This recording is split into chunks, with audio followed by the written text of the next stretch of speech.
روزہ ایک فرض عبادت ہے جسے ہر مسلمان عاقل اور بالغ کو رکھنا ضروری ہے۔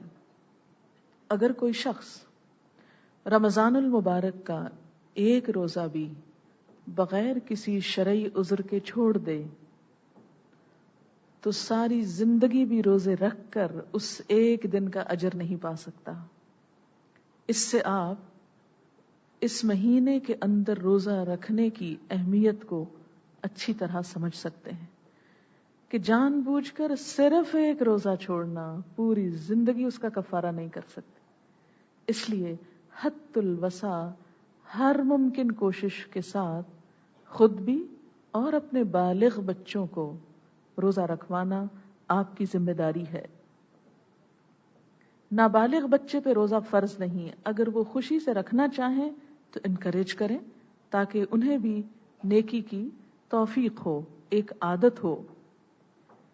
پھر اسی طرح مریض اگر روزہ رکھنے میں تکلیف محسوس کرے تو روزہ نہ رکھے، لیکن اگر چھوٹے موٹے مرض کے ساتھ روزہ رکھ لے تو زیادہ بہتر ہے۔ مثلا زکام وغیرہ، زکام کا تو علاج ہی فاقہ ہے۔ اگر انسان اپنے سٹمک کو تھوڑا سا روزہ رکھوائے تو زکام میں فائدہ ہو سکتا ہے۔ اسی طرح پیٹ خراب ہے یا قے آ رہی ہے یا کچھ، تو اگر بہت ڈی ہائیڈریشن نہ ہو چکی ہو تو اس میں روزہ رکھ لینا اپسٹ سٹمک کے لیے زیادہ مفید چیز ہے۔ بلکہ آج کل سائنٹیفکلی یہ پروو کیا گیا ہے کہ ہر ہفتے میں ایک دن ضرور فاقہ کرنا چاہیے تاکہ انسان زیادہ صحت مند زندگی گزار سکے۔ مگر اللہ تعالیٰ نے ہم کو صرف فاقہ نہیں کرایا ہماری جسمانی صحت کے لیے، بلکہ اس کا ثواب بھی ہم کو عطا فرمایا۔ یہ اس کی خاص رحمت ہے، ورنہ وہ ہمیں ویسے ہی کہہ دیتا کہ لوگوں ایک دن فاقہ، جیسے بہت سے اور ممالک میں جو لوگ بہت ہیلتھ کانشیس ہو گئے ہیں تو وہ جو لوگوں کے لیے ریکمینڈ کرتے ہیں کہ یہ اور یہ احتیاطی تدابیر اچھی صحت کے لیے ضروری ہیں، اس میں فاقہ بھی ہے لیکن ثواب اس پر کچھ نہیں، صرف دنیا کا فائدہ ہے، جبکہ ہمارے روزے میں دنیا کا فائدہ بھی ہے اور آخرت کا فائدہ بھی ہے۔ پھر اسی طرح جو عورتیں حمل سے ہوں، پریگننٹ ہوں، یا ان کی گود میں دودھ پیتا بچہ ہو اور وہ روزہ رکھنے میں تکلیف محسوس کریں، یا بچے کے لیے انہیں اندیشہ ہو کہ اسے غذائیت کم ہو جائے گی، تو ایسی صورت میں انہیں روزہ چھوڑنے کی اجازت دی گئی ہے۔ لیکن اگر وہ سمجھیں کہ وہ جسمانی طور پر فٹ ہیں، روزہ رکھ سکتی ہیں، تو روزہ رکھنے میں حرج نہیں۔ صرف حاملہ ہونا یا دودھ پلانے والی ہونا کافی نہیں کہ انسان فوراً ہی روزہ چھوڑ دے، لیکن بعد میں ان خواتین کو بھی چھوڑے ہوئے روزوں کی قضا رکھنی ہوگی، تو اس لیے بھی بہتر ہے کہ انہی دنوں میں رکھ لے تھوڑی بہت تکلیف کے ساتھ۔ پھر اسی طرح عورتوں کو حیض اور نفاس کے ایام میں روزے رکھنا منع ہے، یعنی منتھلی جس کیفیت میں نماز نہیں پڑھی جاتی اس میں روزہ بھی نہیں رکھا جاتا۔ اسی طرح بچے کی پیدائش کے بعد جب تک عورت پاک نہیں ہوتی اس وقت تک وہ نفاس کی حالت ہے، اس میں بھی روزہ نہیں رکھنا چاہیے۔ زیادہ سے زیادہ مدت 40 دن ہے نفاس کی، لیکن اگر کوئی عورت ایک ہفتے کے بعد پاک ہو گئی ہے تو وہ بلا وجہ 40 دن کا انتظار نہیں کرے گی، جیسے ہمارے ہاں 6 یا 40 دن کے ایک مدت پوری کی جاتی ہے اور اس دوران عورت خاص طور پر بیمار بنی رہتی ہے، تو وہ کوئی بیماری کی کیفیت نہیں ہے۔ جب بھی وہ اس کیفیت سے پاک ہو وہ نہائے اور روزہ رکھ لے اور نماز بھی شروع کر دے۔ پھر اسی طرح جو لوگ روزہ رکھنے پر قادر نہ ہوں، جیسے کوئی شخص دائمی مریض ہے، ایسا مرض ہے کہ جس میں روزہ جان کا خطرہ پیدا کر دے، تو ایسے لوگوں کو روزہ بھی نہیں رکھنا اور اس کی قضا بھی نہیں رکھنا، اس کی بجائے وہ فدیہ دے دیں۔ یا اسی طرح بہت بوڑھا انسان کہ جو اپنے بڑھاپے کی وجہ سے نہ رمضان میں رکھ سکتا ہے نہ رمضان کے بعد، تو ایسے بوڑھے والدین یا رشتہ داروں کا بھی فدیہ اگر انہیں یاد نہ ہو تو آپ ان کی طرف سے ادا کر دیجئے یا اس کا اہتمام کیجئے۔ اور اس کا فدیہ کیا ہے؟ ایک مسکین کو کھانا کھلانا۔ کیسا کھانا؟ جو آپ خود کھاتے ہوں، کھانا بھی کھلا سکتے ہیں یا اس کے عوض میں راشن بھی دے سکتے ہیں یا پیسے بھی دے سکتے ہیں۔ اب اس کا اندازہ آپ کیا کریں گے؟ مثلا ایک دن جب آپ کھانے پر بیٹھیں تو اپنے ایک کھانے کا اندازہ کر لیں، یہ 20 روپے کا ہے یا 30 کا ہے یا 40 کا ہے، اور اسے 30 ڈیز سے ملٹیپلائی کر کے 500 بنے یا 600، یہ میں صرف اندازے سے بتا رہی ہوں، یا 1000، جو بھی آپ کھاتے ہیں وہ آپ ایک اندازے سے دے سکتے ہیں. اسی طرح جو شخص مجنون ہو یا پاگل ہو یا جس کے ہوش و حواس نہ ہو اور اس کے اندر اچھائی برائی کا کوئی فرق نہیں، اسی طرح جو لوگ بوڑھے ہو جائیں اور ان کی عقل چل جائے، تو ایسے لوگوں کے لیے بھی روزہ نہیں، اور نہ ہی وہ فدیے کے مکلف ہیں، کیونکہ ان کو تو کوئی پتہ نہیں. ہاں اگر ان کے طرف سے ان کے بچے دے دیں تو بہتر ہے، اگر کوئی نہیں دیتا تو ان پہ گناہ نہیں، کیونکہ وہ حدیث میں آتا ہے نا کہ رفع القلم عن ثلاث، 3 لوگوں سے قلم اٹھا لیا جاتا ہے، یعنی ان کا نامہ اعمال نہیں لکھا جاتا، اور اس میں ایک مجنون بھی ہے. بچہ جب تک چھوٹا ہو، مجنون، اور اسی طرح جو شخص سویا ہوا ہو، تو جب تک انسان سوتا ہے تو فرشتے بیٹھے رہتے ہیں انتظار میں، اٹھے کوئی بات کرے تو پھر لکھیں، ورنہ وہ خالی صفحے چلتے ہیں. تو بہرحال ان پر فدیہ نہیں جن کی عقل چل جائے، لیکن اگر کوئی اور دے دے، ان کے بچے یا والدین یا کوئی بھی، تو دے دیں تو ایک اچھی افضل چیز ہوگی، فرض کے درجے میں نہیں. اسی طرح اگر کسی شخص کو کوئی ایمرجنسی ہو جائے، مثلا کوئی شخص خدا نخواستہ ڈوب رہا ہے، تو اس کو بچانے کے لیے اسے خود غوطہ زنی کرنی ہے، اور اس غوطہ زنی میں کچھ پانی اس کے اسٹمک میں جا رہا ہے، تو ایسا شخص اگر روزہ توڑ دیتا ہے ایمرجنسی کی حالت میں یا نہیں رکھتا تو کوئی حرج نہیں، لیکن اسے بعد میں قضا دینی ہوگی. اسی طرح اگر لوگ جل رہے ہیں، مثلا خدا نخواستہ، تو بچا رہا ہے، یعنی کوئی بھی ایمرجنسی کی کیفیت، کوئی ایکسیڈنٹ ہو جاتا ہے اس طرح کا کہ مریض روزے سے تھا، جس کا ایکسیڈنٹ ہوا، اب اس کا خون جا رہا ہے تو اس کو بلڈ لگایا جائے گا. اگر کوئی ایک دم کلیپس کر جاتا ہے تو اس کو کچھ ایسی چیز دینا ہے کہ جس سے روزہ ٹوٹنے کا اندیشہ ہو تو اس کا روزہ توڑوایا جا سکتا ہے. جان بوجھ کے روزہ نہیں توڑنا چاہیے، لیکن اگر کوئی مجبوری ہو جائے تو روزہ توڑنے میں حرج نہیں، اور اس کی قضا بس ایک روزہ ہے. لیکن اگر کوئی شخص جان بوجھ کے روزہ توڑ دیتا ہے، مثلا بیٹھا ہوا ہے اور اس کو خیال آیا اچھا اللہ بڑا غفور رحیم ہے، کچھ نہیں ہوتا، لاؤ پانی پیتے ہیں، اور وہ جان کے مستی میں روزہ توڑ دے، تو اس کا کیا ہے؟ توبہ بھی کرے، اس کے ساتھ کفارہ دے. کفارہ کیا ہے؟ 2 مہینے مسلسل روزے بغیر ناغے کے، ایک چھوڑا پھر 2 مہینے پورے کرنے ہوں. یعنی یہ کیا ہے؟ سزا. کس کی؟ اس شخص کی جو جان بوجھ کے روزہ توڑ دے. اور روزہ توڑنے میں صرف پانی پینا نہیں، بیوی سے تعلق بھی ہے کہ اچھا بھلا انسان بلا وجہ ایسا غلط کام کرے کہ جو روزے کی حالت میں درست نہیں، تو اس کا بھی یہی کفارہ ہوگا. پھر اسی طرح یہ ہے کہ مسافر اگر سفر میں بہت پریشانی اور دقت اٹھائے تو روزہ نہ رکھے، لیکن اگر عام سفر ہے، مثلا یہاں سے آپ بذریعہ ریل جا رہے ہیں حیدرآباد، تو کوئی بات نہیں، آپ روزہ رکھ بھی سکتے ہیں. لیکن اگر کوئی ایسا سفر ہے کہ 24 آورز آپ ریل میں ہی ہوں گے، تو اس صورت میں کیا ہے کہ آپ روزہ نہ رکھیں، کہ ہو سکتا ہے جہاں افطار کا وقت ہے آپ کو کھانے کو کچھ نہ ملے، ہو سکتا ہے بھوک کی کیفیت اتنی بڑھ جائے کہ آپ دوسروں کے لیے وبال جان بن جائیں، تو اللہ کی دی ہوئی رخصت سے فائدہ اٹھائیں. یاد رکھیں روزے میں سب سے پہلا کام نیت کو اللہ کے لیے خالص کرنا ہے کہ یا اللہ صرف تیرے لیے روزہ رکھ رہی ہوں، کوئی ریاکاری نہیں، کوئی دکھاوا نہیں، کوئی احسان جتانا نہیں، کچھ نہیں، صرف اللہ کے لیے، اللہ کی خوشی کی خاطر. لازم ہے نیت. اگر نیت کے بغیر کوئی ایسے ہی بھوکا رہ رہا ہے سارا دن تو اس کا روزہ نہیں. اب یہ ہے کہ نیت کیسے کی جائے. جب آپ الارم لگا کر سوتے ہیں تو آپ کیا کر رہے ہیں؟ نیت کر رہے ہیں کہ صبح اٹھنا ہے. تو صبح اٹھ کے جب کھا پی رہے ہیں سحری، تو یہ نیت میں شامل ہو جاتا ہے. اس کے لیے کوئی خاص الفاظ نبی صلی اللہ علیہ وسلم نے ہمیں نہیں سکھائے.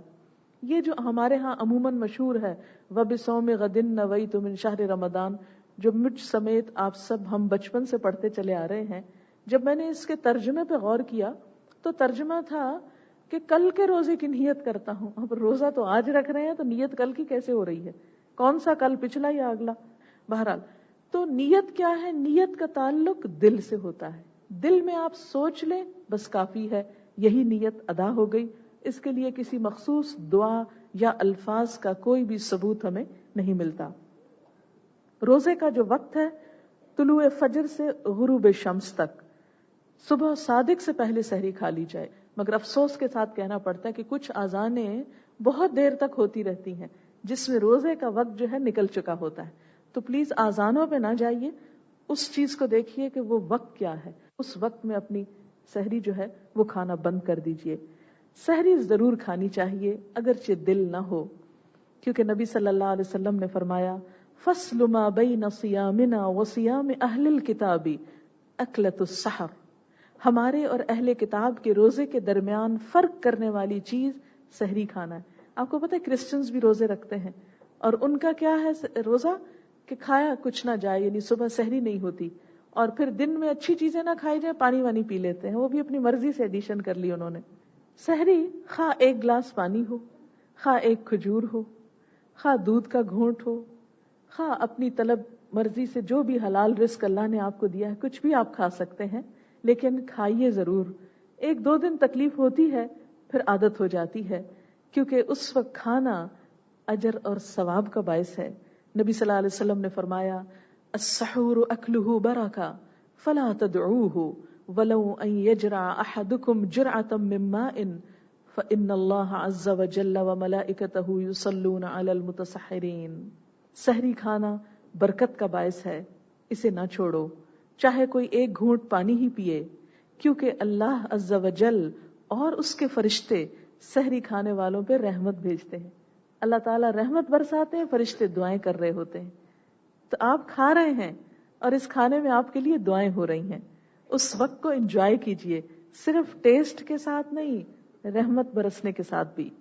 اور فرشتے رحمت و مغفرت کی دعا کرتے ہیں. دیکھیے اس وقت اگر آپ سحری کھائیں گے تو آپ کھانے میں مصروف ہیں، آپ خود نہیں دعا کر رہے، فرشتے آپ کے لیے مقرر ہیں جو آپ کے لیے دعائیں کرتے رہیں. نبی صلی اللہ علیہ وسلم کا طریقہ کیا تھا سحری کا؟ طلوع فجر سے، طلوع شمس نہیں میں کہہ رہی، طلوع فجر کہہ رہی ہوں، طلوع فجر سے تھوڑی دیر پہلے آخری وقت تک کھایا کرتے تھے. بہت ارلی سحری نہیں کر لینی چاہیے، این جب خاتمے کا وقت ہو اس کے قریب قریب سحری کرنی چاہیے. اور بات یہ ہے کہ جب ہم نبی صلی اللہ علیہ وسلم کی سنت کو فالو کریں گے، ایک تو آپ کی سنتوں میں سہولت بڑی ہے، دوسرا اس کا ثواب ہوگا.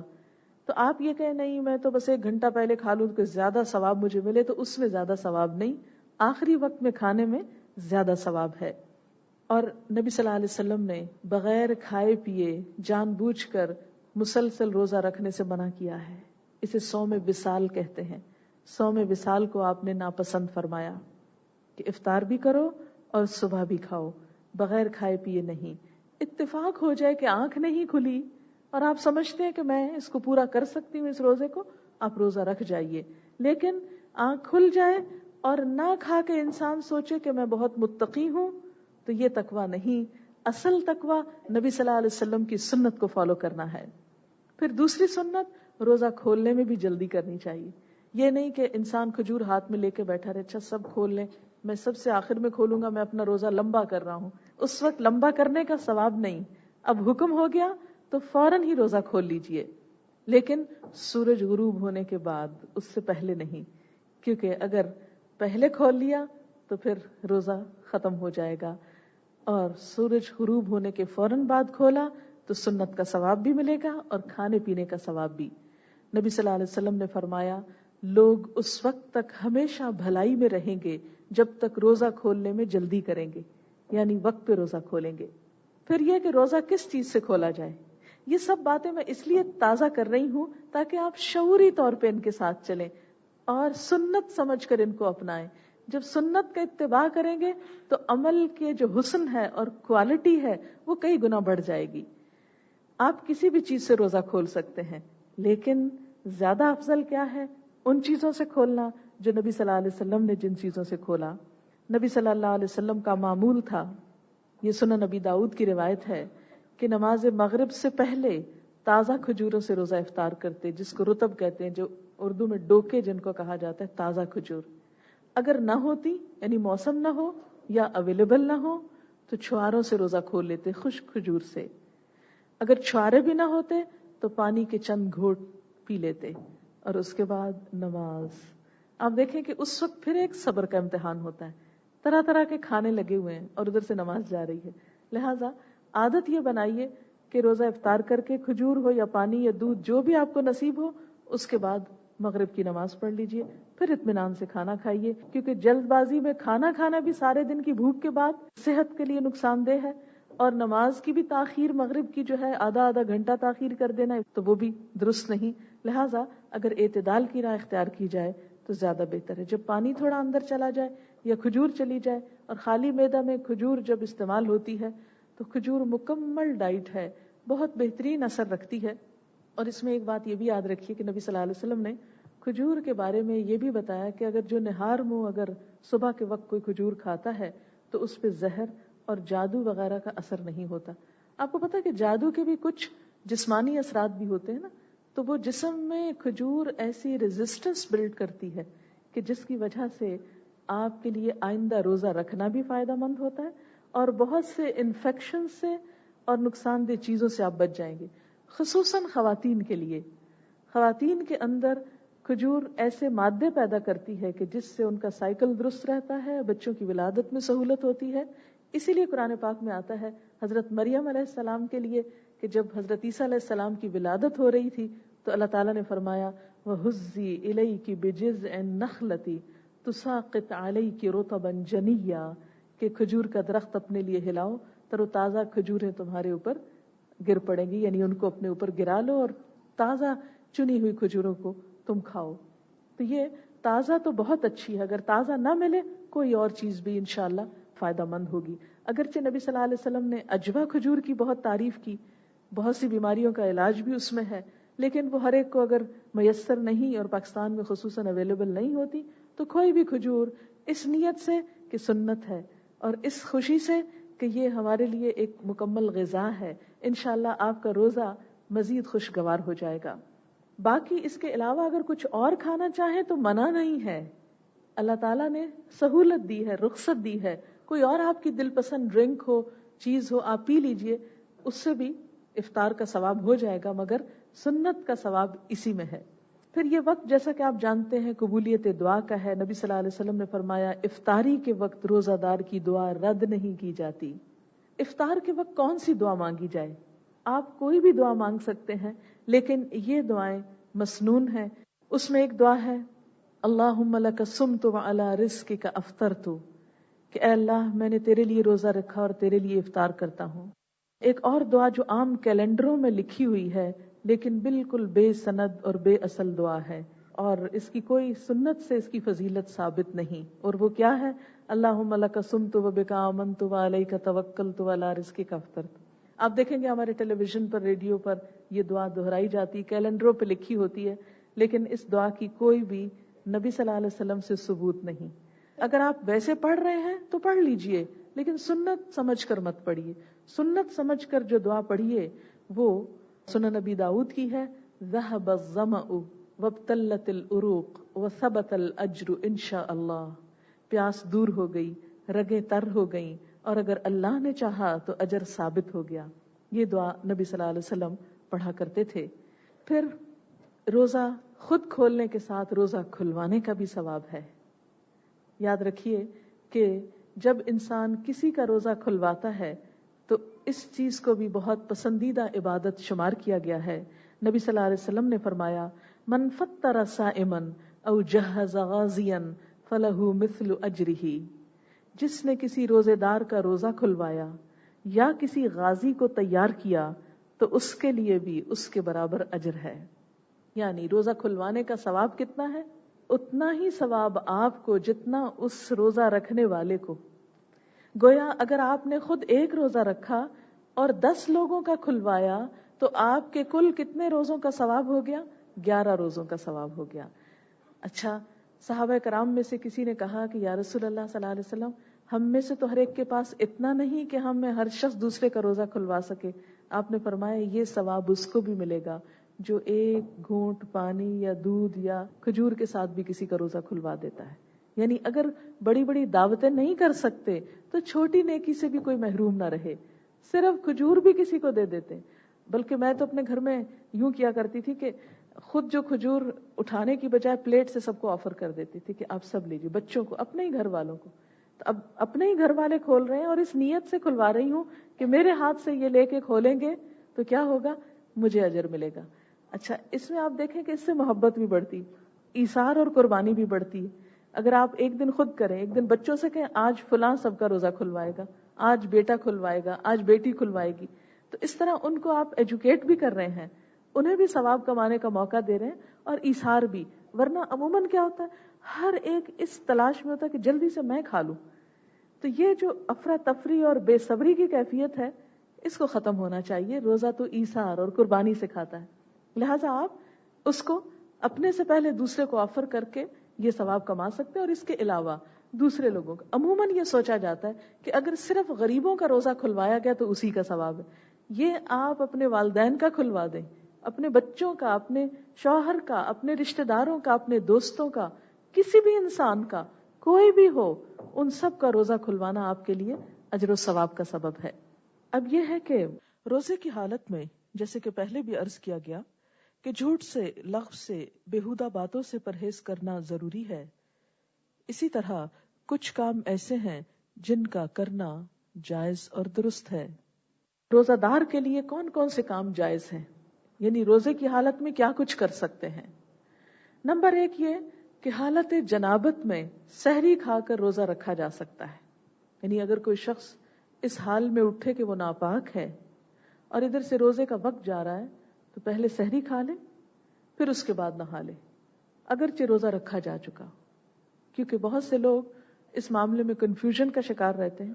بعض خواتین جیسے پیریڈز کی حالت میں نہانا چاہتی ہیں اور رات کو نہا نہیں سکی، صبح کے وقت سحری بنانے میں وقت گزر گیا، کچھ کھانے میں گزر گیا. اب یہ ہے کہ فجر کا وقت ہے تو نماز سے پہلے آپ 1 گھنٹے کے اندر 1.5 گھنٹے میں نہا کے آپ نماز پڑھ سکتی ہیں، خواہ پیریڈز کی وجہ سے ہو یا ناپاکی کسی اور وجہ سے ہو. تو اس میں سحری کھانے کے بعد، روزے کی ابتدا کے بعد آپ اطمینان سے نہا سکتی ہیں. اسی طرح مثلا اگر آپ کو نہانا تھا، آپ سوئے رہ گئے، ایسا سوئے کہ سحری بھی گئی، نماز بھی گئی اور دن چڑھ آیا، بعض اوقات نہیں پتا چلتا، کوئی ایسی ایمرجنسی کبھی کبھار ہو سکتی ہے، اور آپ کو نہانا بھی تھا، نہانا بھی گیا. اب آپ بیٹھے ہیں 7 بجے یا 8 بجے صبح اٹھے، اب آپ سوچتے ہیں میں کیا کروں، روزہ نہ رکھوں، نماز نہ پڑھوں، نہاؤں کہ نہ نہاؤں، کیا کروں. تو آپ کیا کیجئے کہ اس وقت سحری تو نہ کیجئے لیکن نہا لیجئے اور نماز جو قضا ہو گئی اس کو پڑھ لیجئے اور اپنا روزہ مکمل کر لیجئے. چاہے آپ کے دن کے 12 بجے آنکھ کھلی ہے تو بھی آپ اس وقت نہا کر اپنا روزہ مکمل کر سکتے ہیں، کیونکہ رات آپ جب سوئے تھے آپ نیت سے سوئے تھے کہ صبح اٹھ کر آپ روزہ رکھیں گے. پھر اسی طرح یہ ہے کہ روزہ دار مسواک کر سکتا ہے. نبی صلی اللہ علیہ وسلم نے جب فرمایا کہ اگر میری امت پر یہ بات گراں نہ ہوتی تو میں انہیں حکم دیتا کہ ہر نماز کے ساتھ مسواک کریں. اور نبی صلی اللہ علیہ وسلم کا یہ فرمان روزہ دار اور غیر روزہ دار سب کے لیے ہے. اور اس میں بھی آپ یاد رکھیے کہ مسواک کے اندر تھوڑا بہت جو کڑواہٹ ہوتی ہے یا ہلکا سا ٹیسٹ ہوتا ہے اس کی کوئی بات نہیں. اسی پر بعض علماء کہتے ہیں کہ ٹوتھ پیسٹ بھی جائز ہے، لیکن ٹوتھ پیسٹ میٹھا ہوتا ہے، اس سے بچنا چاہیے کیونکہ زبان پہ بہت سا ذائقہ آ جاتا ہے. لیکن مسواک آپ دن بھر میں کسی وقت بھی کر سکتے ہیں، اس سے روزہ مکروہ نہیں ہوتا. پھر اسی طرح یہ ہے کہ کلی بھی کر سکتے ہیں، ناک میں پانی بھی ڈال سکتے ہیں، لیکن احتیاط کہ وہ گلے سے، حلق سے سٹمک میں نہ چلا جائے. پھر اسی طرح روزہ دار جو ہے، جیسے ہسبینڈ اینڈ وائف ہیں تو وہ ایک دوسرے کو ہاتھ لگا سکتے ہیں. اگر اپنے جذبات پر کنٹرول ہو تو کس بھی کر سکتے ہیں، لیکن اس کے علاوہ باقی چیزیں جو ہیں وہ ممنوع ہیں. یہ بات میں اس لیے کھول کے کری کہ عموماً ہمارے ہاں دین کے معاملے میں اتنی شرم برتی جاتی ہے کہ ہم حلال اور حرام میں تمیز نہیں کر سکتے. ہاں، جس کو یہ اندیشہ ہو کہ وہ اس حالت میں اپنے جذبات کو کنٹرول نہ کر سکے گا تو اس صورت میں کیا ہے کہ اسے اس چیز سے بھی بچنا چاہیے. پھر اسی طرح یہ ہے کہ روزے کی حالت میں ایسا ٹیکا لگوانا جائز ہے جس کا مقصد صرف دوا اندر بھیجنا ہو، طاقت حاصل کرنا نہ ہو. مثلا ڈرپ نہیں لگوا سکتے آپ، مثلا گلوکوز نہیں لگوا سکتے، یا ایسا ٹیکا مثلا کوئی وٹامنس والا جس کے ذریعے آپ کو انرجی ملے، ایسا کوئی انجیکشن نہیں لگوایا جا سکتا. ہاں، وہ انجیکشن جیسے مثلا اگر کسی کو ڈائبٹیز ہے تو اس کا انجیکشن جو ہے وہ اس لیے نہیں ہوتا کہ وہ آپ کو طاقت فراہم کر رہا ہے، وہ ایک پریونشن ہے، ایک علاج کے طور پر ہے، اس کی اجازت ہے. اسی طرح یہ ہے کہ عام طور پر جو دھواں وغیرہ ہوتا ہے، کھانا پکاتے وقت خوشبو آ رہی ہوتی ہے، اسے انہیل کرنے میں کوئی حرج نہیں، کسی بھی چیز کو انہیل کیا جائے تو وہ لنگس تک جاتی ہے، دماغ پر جاتی ہے، لیکن وہ سٹمک میں نہیں جاتی. اس لیے انہیلر کا استعمال جو ہے اس کو علماء جائز قرار دیتے ہیں کہ جب روزہ ہو اور سانس کی اگر کسی کو تکلیف ہو تو ایسا انہیلر جو حلق سے، گلے سے، سٹمک میں نہ آئے لیکن اس طرح کا ہو کہ جو لنگس تک چلا جائے دوا کے طور پر، تو وہ جائز ہے. کوئی دوا اورلی لینا جائز نہیں. سٹمک کے اندر کوئی دوا انجیکشن سے یا کھا کر اندر نہیں لے جایا جا سکتا. ہاں اگر انجیکشن لگایا گیا ہے بازو پہ یا ٹانگ وغیرہ پہ تو اس میں حرج نہیں. پھر اسی طرح یہ ہے کہ روزے کی حالت میں خون دیا جا سکتا ہے، کیونکہ روزے میں کوئی چیز اندر لے جانا سٹمک میں منع ہے، کسی رگ سے خون نکالنا منع نہیں. مثلا بعض اوقات ایسی ایمرجنسی ہوگی، کوئی شخص سخت ایمرجنسی کی کیفیت میں اور اس کا بلڈ گروپ آپ سے ملتا ہے اور آپ کہیں نہیں جی میں تو روزہ نہیں توڑ سکتا اس لیے افطاری کے وقت میں خون دوں گا، تو افطاری تک اس شخص کی دنیا سے افطاری ہو چکی ہوگی. اس لیے ایسی سختی نہ کیجیے. خون دینے میں اگر آپ سمجھیں کہ آپ کی طاقت بحال رہے گی تو آپ کسی کی جان بچانے کے لیے خون دے سکتے ہیں. کیونکہ نبی صلی اللہ علیہ وسلم نے روزے کی حالت میں سینگنی لگوائی، وہ گندا خون نکالنے کے لیے جونکیں جو لگوائی جاتی تھی وہ آپ نے روزے کی حالت میں لگوائی. تو کیا ہے کہ انہوں نے ڈنک اندر لگایا ہوگا، پھر سک کیا ہوگا، تو اسی سے خون دینے میں حرج نہیں ہے. اسی طرح آنکھوں میں سرما لگانا جو ہے اس سے بھی ممانعت نہیں ہے. اسی طرح لپسٹک جو ہے یہ باہر ہوتی ہے، اسے کھایا نہیں جاتا، صرف لگایا جاتا ہے. اگر کسی کو عادت ہے ہونٹ چاٹنے کی اور لپسٹک کھانے کی تو وہ تو نہ لگائے، لیکن محض اگر باہر لگی ہوئی ہے یا سرما یا خوشبو تو اس میں ممانعت نہیں ہے. اس کی وجہ یہ کہ روزے دار کو روزہ رکھ کر ایسا نڈھال اور مسکین نظر نہیں آنا چاہیے کہ لوگ ترس کھائیں اور ہر ایک کو اشتہار دے کہ میں روزے سے ہوں مجھ پہ ترس کھاؤ. نہیں، آپ روزے کی حالت میں اپنے آپ کو بہت ایکٹیو شو کیجئے کہ اللہ تعالیٰ تیری عبادت میں ہم تھکے نہیں. اب تو سرمے کا رواج ختم ہو گیا، لیکن اگر کوئی لگاتا ہو تو لگا لے، اگر ہونٹوں پہ کچھ لگاتا ہے تو لگا لے، اگر ویسے ہلکا پھلکا میک اپ کوئی کرتا ہے تو جو حکم ہے جس حد میں وہ کیا جا سکتا ہے اس میں بھی ممانعت نہیں. لیکن کوئی ایسی دوا نہ ڈالیں آنکھ میں کہ جس سے آنکھ سے وہ چیز حلق سے سٹمک میں جائے، کیونکہ سٹمک تک کسی چیز کے جانے سے روزہ جو ہے یا حلق کے نیچے اترنے سے روزہ ختم ہو جاتا ہے. پھر اسی طرح یہ ہے کہ اگر کوئی عورت یہ سمجھتی ہے کہ اس کا شوہر کھانے میں نمک کی کمی بیشی پر بہت ہنگامہ کھڑا کر سکتا ہے تو وہ نمک چکھ کر تھوک سکتی ہے، بشرطے کہ آگے نہ لے جائے اس کو. کن چیزوں سے روزہ ٹوٹ جاتا ہے؟ جان بوجھ کر کھانے پینے سے. ہاں اگر کوئی بھول کے کھا جائے تو اس کا روزہ نہیں ٹوٹے گا. نبی صلی اللہ علیہ وسلم نے فرمایا جب کوئی بھول کر کھا پی لے تو اس کو چاہیے کہ روزہ پورا کرے، اس لیے کہ اللہ نے اس کو کھلایا اور پلایا ہے. یہ بھولنا جو تھا یہ اللہ کی طرف سے ایک مہمانی تھی اس کی، تو اس کا روزہ نہیں جائے گا.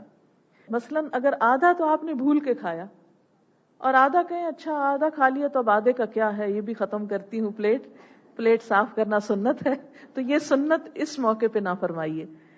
پھر اسی طرح یہ ہے کہ جان بوجھ کر کہہ کرنے سے روزہ ٹوٹتا ہے. جان بوجھ کے کرنا کیا؟ اندر حلق میں انگلی ڈال کے آپ کچھ نکال رہے ہیں، یہ غلط ہے.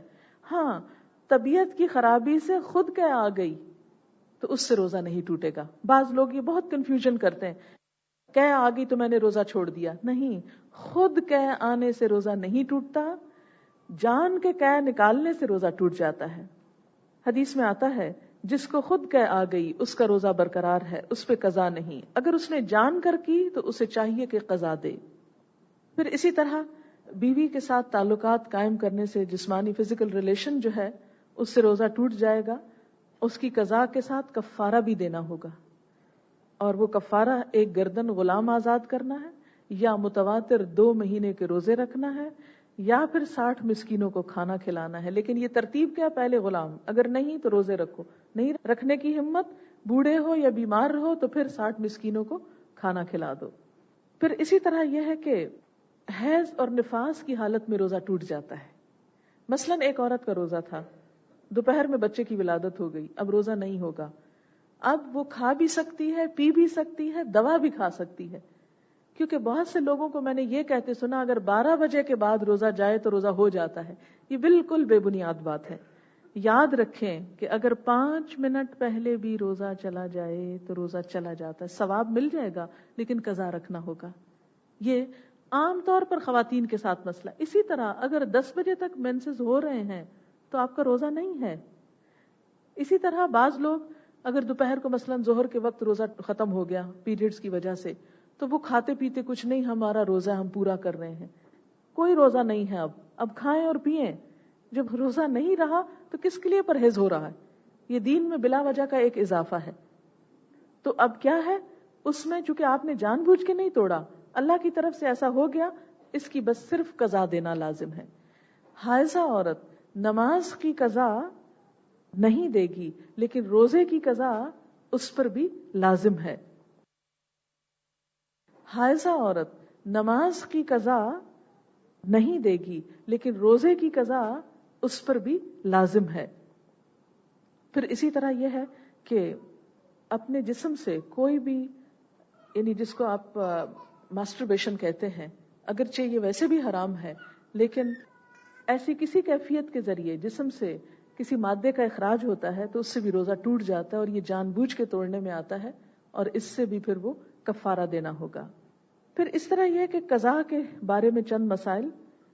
رمضان کے گزرنے کے بعد جلد ہی روزوں کی قضا کر لینی چاہیے. ضروری نہیں کہ مسلسل روزے رکھیں، روزہ رکھ کے پھر چھوڑ کے پھر رکھ سکتے ہیں. اگر کوئی شخص فوت ہو جائے اور اس پر روزے تھے، جیسے خدا نخواستہ کسی کا عید کے دن ڈیتھ ہو گئی اور اس کے روزے رہتے تھے، مثلا ایک حاملہ عورت تھی، اس کے روزے رہتے تھے کہ وہ بچے کی پیدائش میں خدا نخواستہ فوت ہو گئی، اب کیا کیا جائے اس کے روزوں کا؟ تو اس کے لیے کیا کہا گیا ہے کہ وہ اس کے پیچھے اس کے جو وارث ہیں، بچے ہیں یا کوئی اس کی طرف سے روزے رکھ لے. اگر کوئی تیار نہ ہو والنٹیئر کرنے کو تو پھر کیا کرے؟ اس کا کفارہ دے دے. کفارہ کیا ہے؟ وہی جو زندہ انسان کے روزے کا کفارہ ہے، یعنی ایک مسکین کو کھانا کھلانا. جان بوجھ کے روزہ توڑنے کا کفارہ کیا ہے؟ 60 مسکینوں کا کھانا. اور خود بخود روزہ ٹوٹ جائے یا شرعی عذر کی وجہ سے نہ رکھا جائے تو اس کے لیے ایک مسکین کا کھانا. پھر اسی طرح یہ ہے کہ اگر کسی نے روزے کی نظر مانی ہوئی ہو لیکن روزہ نہیں رکھ سکا تو آپ نے فرمایا من مات وعلیہ صیام صام عنہ ولیہ، جو شخص فوت ہو جائے اور اس کے ذمے روزے ہوں تو وارث اس کی طرف سے روزے رکھے. پھر اسی طرح یہ ہے کہ نماز کے بغیر روزہ قبول نہیں. بعض لوگ روزہ تو رکھ لیتے ہیں لیکن نماز نہیں پڑھتے. کیوں؟ اس لیے کہ نبی صلی اللہ علیہ وسلم نے فرمایا وہ عہد جو ہمارے اور کافروں کے درمیان ہے، یعنی مسلمانوں اور کافروں کے درمیان ہے، وہ نماز ہے. جس نے نماز کو چھوڑ دیا گویا اس نے کفر کیا، یعنی اللہ کی شدید ناراضگی ہے اس پر. تو اس کا یہ مطلب نہیں کہ جو روزہ رکھ رہا اور نماز نہ پڑھ رہا تو آپ اس سے کہیں روزہ مت رکھو. آپ اس سے کیا کہیں کہ نماز بھی پڑھو. پھر یہ ہے کہ رمضان کی ایک خاص عبادت جو ہے وہ قیام اللیل ہے، رات کی نماز. قیام اللیل نبی صلی اللہ علیہ وسلم پر فرض تھا، تہجد کی نماز امت پر فرض نہیں. آپ ساری زندگی نبوت کے بعد یہ رات کی نماز پڑھتے رہے. ہمارے لیے کیا ہے کہ ہم رمضان کے دنوں میں پڑھیں، پھر بھی فرض نہیں، سنت کے درجے میں ہے، نفل کے درجے میں ہے. یہ نماز جو ہے با جماعت بھی پڑھی جا سکتی ہے اور الگ الگ بھی پڑھی جا سکتی ہے، یعنی خواتین کے لیے. اس میں آپ دیکھیں کہ نبی صلی اللہ علیہ وسلم نے 3 دن با جماعت نماز ادا فرمائی تھی. آپ کے ساتھ صحابہ کرام نے بہت شوق کے ساتھ یہ نماز پڑھی. چوتھے دن بھی صحابہ آپ کے منتظر رہے لیکن آپ نہیں آئے، کیونکہ آپ کو ڈر ہوا کہ اتنا شوق دیکھ کر اللہ تعالیٰ کہیں فرض نہ کر دیں اور پھر یہ لوگ پورا نہ کر سکیں گے. اور اس لیے بھی آپ دیکھیں نا کہ جو عبادت فرض ہوتی ہے وہ تو فرض کی ادائیگی ہے، لیکن جو عبادت فرض نہیں، نفل ہے، جو عبادت دل کی خوشی سے کی جاتی ہے، اس کا اجر کیا ہے؟ اس پہ ثواب اور زیادہ ملتا ہے. اللہ تعالیٰ اگر رات کی عبادت فرض کر دیتے تو وہ تو اور بات تھی. اب فرض نہیں کی، ہم اپنی خوشی کے ساتھ وہ کرنے کو آ رہے ہیں تو اس میں اللہ تعالیٰ کی طرف سے اور زیادہ اجر ہے. پھر اسی طرح یہ ہے کہ نبی صلی اللہ علیہ وسلم کا جو طریقہ تھا وہ آخر رات میں نماز پڑھنے کا تھا، یعنی سحری کے وقت.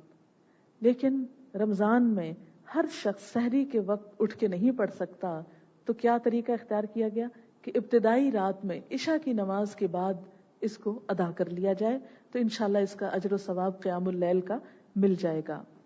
پھر اس میں آپ دیکھیں کہ قرآن پاک میں عباد الرحمن کی صفات یہ بتائی گئی ہیں، والذین یبیتون لربہم سجدا وقیاما، وہ لوگ جو راتیں گزارتے ہیں سجدے اور قیام کی حالت میں. اور ایک اور جگہ پر بھی تہجد کی فضیلت یہ بتائی گئی ہے رات کی نماز کی، کہ ان کو نہیں پتا ان کے رب نے ان کی آنکھوں کی ٹھنڈک کا کیسا کیسا سامان ان کے لیے تیار کر رکھا ہے. ایک اور حدیث میں آتا ہے، من قام رمضان ایمانا و احتسابا غفر له ما تقدم من ذنبه، جس نے رمضان کی راتوں میں ایمان اور احتساب کے ساتھ قیام کیا اس کے پچھلے سارے گناہ معاف کر دیے جائیں گے. اور حدیث میں آتا ہے کہ روزہ اور قیام اللیل قرآن بندے کے حق میں سفارش کرے گے. روزہ کہے گا کہ یا رب میں نے اسے کھانے پینے سے روکے رکھا، تو اس کے حق میں میری سفارش قبول فرما. قرآن کہے گا یا رب میں نے اسے رات سونے سے روکے رکھا، تو اس کے حق میں میری سفارش قبول فرما، کہ یہ نماز میں رات کو پڑھتا تھا. تو اس سے پتہ چلتا ہے کہ رات میں تراویح میں قرآن سننا جو ہے وہ بھی خاص طور پر انسان کی شفاعت کا سبب بنے گا، تو اس کا اہتمام کیا جانا چاہیے. اگر کسی مسجد میں جگہ ہو وہاں پڑھ لیجئے، اگر وہاں نہ جانے کا موقع ہو گھر میں پڑھ لیجئے. جو خواتین گھر کی ہیں وہ اکٹھے ہو کر پڑھ سکتی ہیں. بے شمار خواتین حافظ ہوتی ہیں، ان سے قرآن سن سکتی ہیں. حافظہ عورت جو ہے وہ آگے بڑھ کر امامت نہیں کرائے گی، لائن کے اندر ہی کھڑے ہو کر دیگر خواتین کے ساتھ بلند آواز میں قرآن پڑھ کر سنائے گی. اس طرح آپ دیکھیں گے کہ وہ آپ کے نوافل بہت زیادہ آسان بھی ہو جائیں گے اور بہت پر لطف بھی انشاءاللہ ہو جائیں گے. پھر اسی طرح یہ ہے کہ چند کام اور بھی ہمیں رمضان میں کرنے ہیں جن کی طرف توجہ دلانا مقصود ہے. یاد رکھیں کہ اس مہینے میں ایک رات ایسی آتی ہے جو 1000 مہینوں سے بہتر ہے، یعنی آخری عشرے کی راتیں، ان میں قیام کرنا، عبادت کرنا، شب بیداری کرنا بہت فضیلت کا سبب ہے. رمضان کی ہر رات کو اللہ تعالیٰ اپنے بندوں کو جہنم سے آزادی عطا فرماتا ہے. اس لیے ان راتوں میں اللہ سے دعا کیجئے. سوتے میں بھی آنکھ کھل جائے تو فوراً دعا کیجئے، یا اللہ تو میری جان کو بھی جہنم سے آزاد کر. کیونکہ حدیث میں آتا ہے نبی صلی اللہ علیہ وسلم خطبہ دینے کے لیے ممبر پہ تشریف لے جا رہے تھے. پہلی سیڑھی پہ قدم رکھا تو فرمایا آمین، دوسری پہ قدم رکھا تو فرمایا آمین، تیسری پہ قدم رکھا تو فرمایا آمین. صحابہ کرام نے عرض کیا یا رسول اللہ صلی اللہ علیہ وسلم ہم نے کسی کو دعا مانگتے تو نہیں دیکھا، تو یہ آپ نے آمین کیوں فرمایا؟ تو آپ نے فرمایا جب میں پہلی سیڑھی پہ قدم رکھ رہا تھا تو جبریل نے آ کر ایک دعا مانگی تو میں نے آمین کہی. دوسری اور تیسری پر ان دعاؤں میں سے ایک دعا یہ کہ جو شخص رمضان کے روزے پائے اور پھر اپنے گناہوں کی بخشش نہ کروا سکے تو اس پر اللہ کی لعنت، فرشتوں کی لعنت اور تمام مخلوق کی لعنت، یعنی وہ ہلاک ہوا، ہر رحمت سے محروم ہوا. اس لیے شعوری کوشش کے ساتھ اللہ تعالیٰ سے خاص دعائیں کر کے اپنی جان کو جہنم سے آزاد کروانا ہے. پھر آپ دیکھیں اس میں جنت کے دروازے کھول دیے جاتے ہیں، جہنم کے دروازے بند کر دیے جاتے ہیں، سرکش شیاطین کو جکڑ دیا جاتا ہے. اللہ تعالیٰ جنت کو روزانہ سنوارتے ہیں. ہم جیسے روز اپنے گھروں کو خوبصورت بناتے ہیں، رمضان کے راتوں میں ہر روز اللہ تعالیٰ جنت کو مزید خوبصورت بناتے ہیں. پھر جنت سے خطاب کر کے اللہ تعالیٰ کہتے ہیں میرے نیک بندے اس مہینے میں اپنے گناہوں کی معافی مانگ کر اور مجھے راضی کر کے تیرے پاس آئیں گے، میں ان کے لیے جنت سجا رہا ہوں. تو آپ یہاں بھاگ دوڑ کر رہے ہیں اور اللہ تعالیٰ وہاں آپ کے لیے جنت کو سجا اور سنوار رہے ہیں. اس لیے اگر اس مہینے میں تھوڑے سے گھر اگنور ہو جائیں، ذرا سی اگر ڈسٹنگ میں کمی آ جائے، فرش چمکنے سے رہ جائیں، یا بہت اعلیٰ درجے کے سیٹ اپ نہ ہو سکے، کوئی بات نہیں. اس مہینے میں جو رحمتوں کے دروازے کھل رہے ہیں ان سے بھرپور فائدہ اٹھائیے. پھر اسی طرح رمضان کی آخری رات میں روزے داروں کی بخشش کر دی جاتی ہے اگر انہوں نے صحیح معنی میں روزے رکھے ہوں. جب تک روزہ افطار نہیں کیا جاتا فرشتے روزہ داروں کے حق میں دعائیں کرتے رہتے ہیں. روزہ دار کے منہ کی خوشبو، یعنی وہ جو بساند آتی ہے، اللہ کے ہاں کستوری کی خوشبو سے زیادہ پاکیزہ اور خوشگوار ہے. یہ اس مہینے کی خاص خصوصیات ہیں. تو جیسا میں نے پہلے بھی کہا، اب میں خلاصہ کروں گی ان باتوں کا. سب سے پہلا کام روزہ رکھنا ہے. نبی صلی اللہ علیہ وسلم نے فرمایا انسان جو بھی نیک عمل کرتا ہے اس کا اجر اسے 1 سے 10 سے 700 گنا تک ملتا ہے. ہر نیکی کا 10 گنا اجر اور 700 گنا. لیکن روزے کے بارے میں اللہ تعالیٰ فرماتا ہے یہ عمل چونکہ خالص میرے لیے ہے اس لیے میں ہی اس کی جزا دوں گا. یعنی قیامت کے دن انسان کو بطور خاص اجر دیا جائے گا. آپ دیکھیں کہ اگر کوئی چیز آپ کو جب مل رہی ہو اور آپ کو پہلے سے پتا ہو کہ یہ ملنے والی ہے تو اس پہ ایسا مزہ نہیں آتا. لیکن روزے کی جزا بھی اللہ تعالیٰ نے اتنی چھپا کر رکھی ہے کہ بتایا ہی نہیں. خاص سرپرائز ملے گا قیامت کے دن روزہ داروں کو جنہوں نے اللہ کی خوشی کے لیے رکھا ہوگا. کیوں؟ اس لیے کہ روزہ بھی ایک چھپی ہوئی عبادت ہے نا. کسی کو کیا پتا ہم روزے سے ہیں یا نہیں. ہم بھی چھپا کے رکھتے ہیں اس عبادت کو, اور اللہ تعالیٰ اس کا اجر بھی چھپا کے رکھے ہوئے ہیں. اللہ تعالیٰ فرماتے روزہ دار میری خاطر اپنی جنسی خواہش کھانا اور پینا چھوڑتا ہے. آپ صلی اللہ علیہ وسلم نے فرمایا روزے دار کے لیے 2 خوشیاں ہیں. ایک خوشی اسے روزہ کھولتے وقت حاصل ہوتی ہے, دوسری اس وقت حاصل ہوگی جب وہ اپنے رب سے ملے گا. روزے دار کے منہ کی بو اللہ کے ہاں کستوری کی خوشبو سے زیادہ پاکیزہ ہے. پھر اسی طرح روزے کی حالت میں قیام اللیل, رات کی عبادت کا اہتمام, اور اس میں خاص طور پر دعائیں. تیسرا کام صدقہ و خیرات. یہ اس کا ذکر ابھی تک نہیں ہوا تھا. صدقہ و خیرات کا دائرہ بہت وسیع ہے. رمضان کے دنوں میں نبی صلی اللہ علیہ وسلم کا کیا حال ہوتا تھا؟ حضرت ابن عباس کہتے ہیں رسول اللہ صلی اللہ علیہ وسلم بھلائی کے کاموں میں سب سے زیادہ سخاوت کرنے والے تھے, اور آپ کی سب سے زیادہ سخاوت رمضان کے مہینے میں ہوتی تھی. رمضان میں سب سے زیادہ سخی ہوتے تھے. اسی مہینے میں آپ سے جبریل جب ملتے تو آپ کی سخاوت اتنی زیادہ اور اس طرح ہوتی جیسے تیز ہوا ہوتی ہے, بلکہ اس سے بھی زیادہ. آپ دیکھیں کہ تیز ہوا چلتی ہے نا, ہر کونے خدرے میں پہنچ جاتی. تو اتنی سخاوت کہ ہر ایک کو فائدہ پہنچے, امیر غریب رشتہ دار دوست احباب سب کو کچھ نہ کچھ عطا ہو. اور یاد رکھیں کہ روزے کی حالت میں جب صدقہ ہوتا ہے تو جو نفل ہم ادا کرتے ہیں وہ فرض کا اجر پاتا ہے, اور جو فرض ادا کرتے ہیں وہ 70 فرض کے برابر ہوتا ہے. اس لیے اگر انسان اپنی زکوٰۃ یا کوئی بھی صدقات نکالتا ہے اس مہینے میں تو اس کا اجر کئی گنا زیادہ ہے. اس کے علاوہ روزہ افطار کرانے پر جو آپ خرچ کریں گے اس کا بھی اجر کئی گنا ہے. پھر اسی طرح نیکی کے کام میں, مثلاً آپ اپنے گھر سے یہاں تک آ رہے ہیں, گاڑی کا جو پیٹرول لگا رہے ہیں, یا آپ کسی کو بٹھا کے لا رہے ہیں, یا آپ کسی کا کرایہ دے رہے ہیں, یا آپ کسی کو کوئی پڑھنے کی چیز, سننے کی کیسٹ, کوئی بھی چیز آپ خرید کر دے رہے ہیں, تو اس میں کیا ہوگا کہ اس کا بھی آپ کو اجر و ثواب ملے گا, اور یہ عام دنوں کی نسبت کئی گنا رمضان میں زیادہ ہو جائے گا. اسی طرح فقراء, یتیموں, مسکینوں, ضرورت مندوں کو بھی نہیں بھولنا چاہیے. اور اسی لیے ہم سمجھتے ہیں کہ اللہ تعالیٰ نے جو کفارہ رکھا 60 مسکینوں کو کھانا کھلانا, یہ اسی لیے ہے. اور ویسے بھی روزے میں جب انسان خود بھوکا ہوتا ہے تو انسان سوچتا ہے کہ ہائے جو بھوکے ہیں وہ کیسے گزارا کرتے ہوں گے, تو ان کا خیال آتا ہے. اس خیال کو جانے نہ دیجیے, اس لیے غریبوں کے کھانے پینے اور ان کی ضرورت کا بھی خاص اہتمام کیجیے. پھر اسی طرح آپ دیکھتے ہیں کہ کثرت تلاوت, قرآن پاک کی تلاوت. پہلا روزہ رکھنا, دوسرا قیام اللیل, تیسرا صدقہ و خیرات, چوتھا قرآن سے شغف. کوشش کیجیے کہ صبح سحری کے وقت کچھ نہ کچھ بلند آواز میں قرآن کی تلاوت ہو.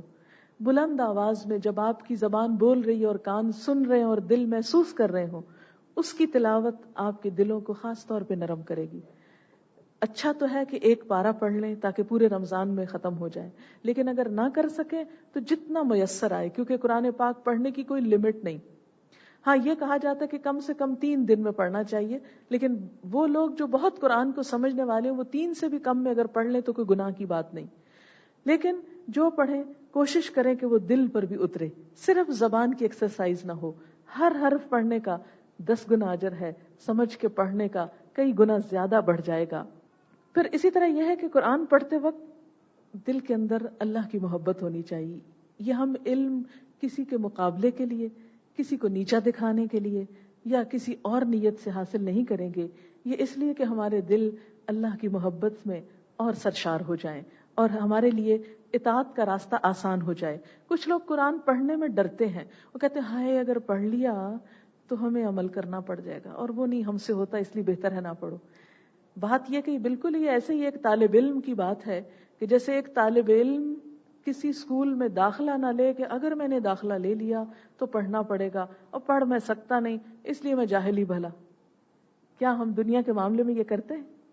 آپ اپنے بچوں کو گھر بٹھائے ہوئے ہیں کہ ہائے بیچاروں کی شامت آ جائے گی, اسکول میں پڑھیں گے, ہوم ورک کریں گے, اتنی فیسیں دیں گے, گاڑیوں میں اتنی دور دور تک جائیں گے, تھکیں گے, بھوکے ہوں گے, پیاسے ہوں گے, کتنا ظلم ڈھا رہے ہیں. بٹھاؤ ان کو گھر میں, کیوں ان کو مشقت میں ڈالا ہے؟ اور بیچارے پڑھ لیں گے, جتنا پڑھیں گے اتنا ہی ان کو کام زیادہ کرنا پڑے گا, کیونکہ جتنی زیادہ پڑھائی ہوتی ہے ویسے کو پی ایچ ڈی کر رہا ہے تو اتنا ہی ذہنی کام پھر بعد میں اور کرنا پڑے گا. کیا ضرورت ہے تھکنے کی؟ بہتر ہے جاہل ہی رہیں. اچھا ہے، آرام تو کریں گے زندگی میں. تو کیا جاہل رہنے سے آرام ہو سکتا ہے؟ کبھی نہیں ہو سکتا. یاد رکھیے، قرآن سے جہالت جنت کے راستے میں رکاوٹ ہو سکتی ہے. قرآن سے لا علمی اللہ کی رضا سے اور اللہ کے قرب سے دوری ہو سکتی ہے. یہ قرآن آپ کی مدد کے لیے آیا ہے کہ آپ اللہ کے قریب آسانی سے ہو جائیں. یہ قرآن آپ کو اللہ کی رضا حاصل کرنے میں مدد دے گا. اس لیے ڈرتے ہوئے نہ پڑھیے، شوق سے پڑھیے. آپ دیکھیں گے کہ جب آپ سنتے جائیں گے اور پڑھتے جائیں گے تو وہ کام بھی کرنے کی قوت ملے گی جو آپ اب تک نہ کر سکے. آپ کے اندر اتنا جذبہ بھر جائے گا. کہتے ہیں نا جب جو چیز بہت زیادہ اندر آ جاتی ہے وہ پھٹ پڑتی ہے. پھر تو جب بہت اللہ کی محبت اندر آتی ہے سارے بیریئر ہٹنے لگتے ہیں اور انسان سوچتا ہے کیوں اب تک میں اللہ کی خوشی کے لیے یہ نہ کر سکا، آج سے میں یہ کر رہی ہوں، آج سے میں یہ کر. آپ ایک مضبوط اور ایک بہترین انسان بننے کے لیے اس قرآن کو اپنا مددگار پائیں گے. اس لیے کوئی بھی اس سے نہ ڈرے، بلکہ وہ لوگ جو آج ڈر کے مارے نہیں آئے کہ ہمیں کہیں سن کر کچھ کرنا نہ پڑے، ان کو بھی بتائیے کہ جب سن کے کریں گے تو وقت تو اچھے کام میں گزرے گا، ورنہ ویسے بھی گزر جائے. اگر ہم نہیں کریں گے، مثلاً اگر آپ آج یہاں نہ آتے، کیا آپ کا یہ وقت بچ جاتا؟ یہ تو گزر جاتا. کسی بھی کام میں آپ سوچئے کہاں گزرتا. شاید اس جگہ پر آپ اتنا کچھ تازہ نہ کر سکتے اپنے دل کو جتنا آپ یہاں آ کر تھوڑی دیر میں ساری چیزیں دہرا کر ایک شعوری طور پر رمضان کے اندر داخل ہونے میں آپ کو مدد ملے گی. آپ دیکھیں گے روزے تو آپ نے ویسے بھی رکھنے تھے، لیکن انشاءاللہ اب جو روزے رکھیں گے اس میں آپ کی دل کی محبت اور نیت اور شعور اور نیکیوں کی طرف بڑھنے کی خواہش ہوگی. تو یہی آپ کا رمضان کئی گنا نیکی اور اجر و ثواب میں اضافے کا سبب بن جائے گا. تو یاد رکھیے قرآن ڈرنے کی چیز نہیں. قرآن تو آپ کا مددگار ہے، آپ کا ساتھی ہے، آپ کا دوست ہے، صرف دنیا میں نہیں قبر میں بھی. صحیح حدیث میں یہ بات آتی ہے کہ جو شخص قرآن کے ساتھ شغف رکھتا ہے مرنے کے بعد قبر کے اندر ایک خوبصورت انسان کی شکل میں انسان کا دل بہلائے گا اور اس کو مانوس کرے گا. یعنی ہم دعا مانگتے ہیں نا، اللہم آنس وحشتی فی قبری، اے اللہ میری قبر کی وحشت مجھ سے مانوس کر دے. تو وہ وحشت قبر کے اندر تنہائی نہ رہے گی، قرآن ایک دوست کی شکل میں آپ کے ساتھ ہوگا. آپ اس سے بھاگتے ہیں. قرآن پاک میں اللہ تعالیٰ خود فرماتے ہیں افبہذا الحدیث انتم مدہنون، کیا اس کتاب، اس بات، اس کلام کے ساتھ تم بے نیازی برتتے ہو؟ انشاءاللہ جہاں آئے گی وہاں میں آپ کی توجہ دلاؤں گی کہ اللہ تعالیٰ پہلے قرآن پاک کی عظیم صفات بیان کرتے ہیں، اس کی خوبی اور اس کی پھر کہتے ہیں تم اس سے منہ موڑ کے جا رہے ہیں، این تذہبون، کہاں جا رہے ہو، کیوں جا رہے ہو، اس کو چھوڑو گے. افبہذا الحدیث انتم مدہنون، اس کتاب کے ساتھ لاپرواہی برتو گے؟ نہیں، ہمیں کسی بھی قیمت پر اس وقت کو نکالنا ہے، خاص کرنا ہے. صرف اپنے لیے نہیں، اپنی بچیوں کے لیے، اپنی دوستوں کے لیے، جو لوگ نہیں پہنچے اور ڈر رہے ہیں، جھجک رہے ہیں، ان کو بھی پکڑ کے لانا ہے تاکہ ساتھ ساتھ یہ سفر ہو. جب ان کے ساتھ ساتھ یہ سفر ہوگا تو بعد میں عمل میں بھی ساتھ ساتھ آسانی رہے گی انشاءاللہ. آپ کہیں گے کہ یہ کیا رسم ہے کہ کوئی پڑھ کے سنائے اور ہم سنیں؟ تو آپ ذرا دیکھیں کہ یہ چیز نبی صلی اللہ علیہ وسلم سے بھی ثابت ہے. حدیث میں آتا ہے کہ ایک مرتبہ نبی صلی اللہ علیہ وسلم نے حضرت عبداللہ بن مسعود سے فرمایا اقرا علیہ، عبداللہ مجھے قرآن پڑھ کے سناؤ. ابن مسعود نے عرض کیا اقرا علیک وعلیک انزل، میں آپ کو پڑھ کے سناؤں؟ آپ پہ تو قرآن نازل ہوا ہے. آپ نے فرمایا انی احب ان اسمعہ من غیری، مجھے اچھا لگتا ہے، میں پسند کرتا ہوں کہ اپنے علاوہ کسی اور سے سنوں. آپ سے بڑھ کر قرآن کا عالم کون ہوگا؟ لیکن آپ کو بھی پسند تھا کہ کسی سے سنو.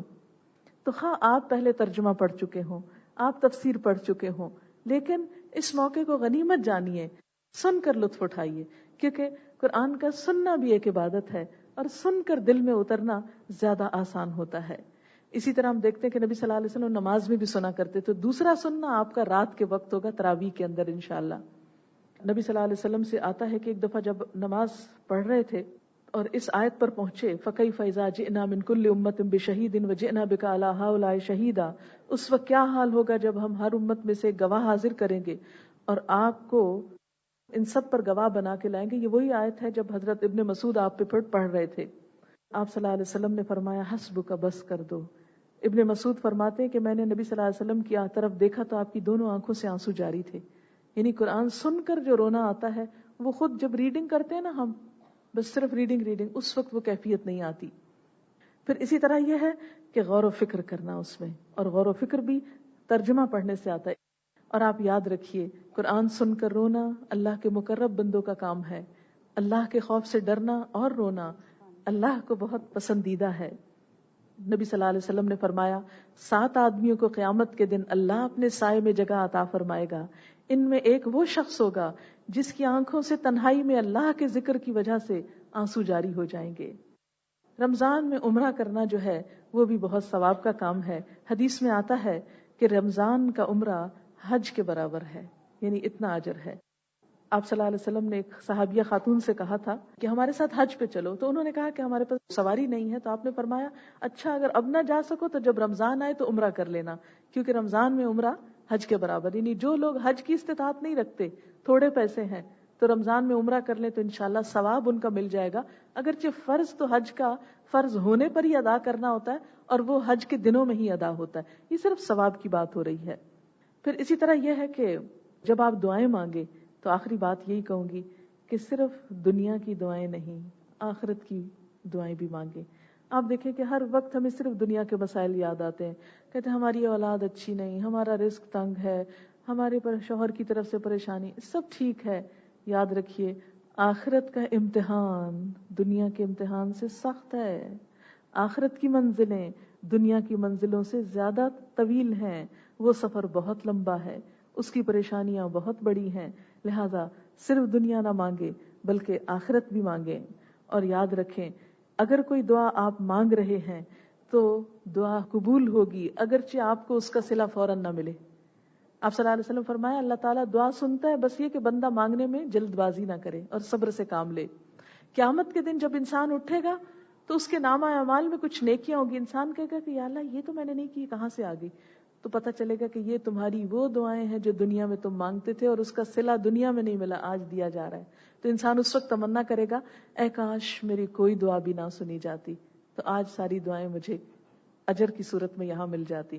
اس لیے کبھی مایوس نہ ہو. حضرت زکریا علیہ السلام بڑھاپے میں دعا مانگ رہے ہیں اولاد کی, اور کیا کہتے ہیں وَلَكُمْ أَكُمْ بِدُعَائِكَ رَبِّ شَقِيًّا, اللہ تجھ سے مانگ کے کبھی بدبخت نہیں ہوا, میں کبھی مایوس نہیں ہوا, کیونکہ مجھ کو پتا ہے اگر آج نہیں ملے گا تو کل مل جائے گا. اور یاد رکھیے دعاؤں کی کثرت سے آفات اور بلائیں ٹلتی ہیں, کہ وہ چیز نہیں ملی ایک آفت ٹل جاتی ہے. پھر دوسرے بہن بھائیوں کے حق میں ضرور دعا کیجئے. میں آپ کے لیے کروں, آپ میرے لیے کیجئے, کیونکہ غائبانہ دعا جلد قبول ہوتی ہے. نبی صلی اللہ علیہ وسلم نے فرمایا مسلمان کی اپنے مسلمان بھائی کے حق میں غائبانہ دعا قبول ہوتی ہے.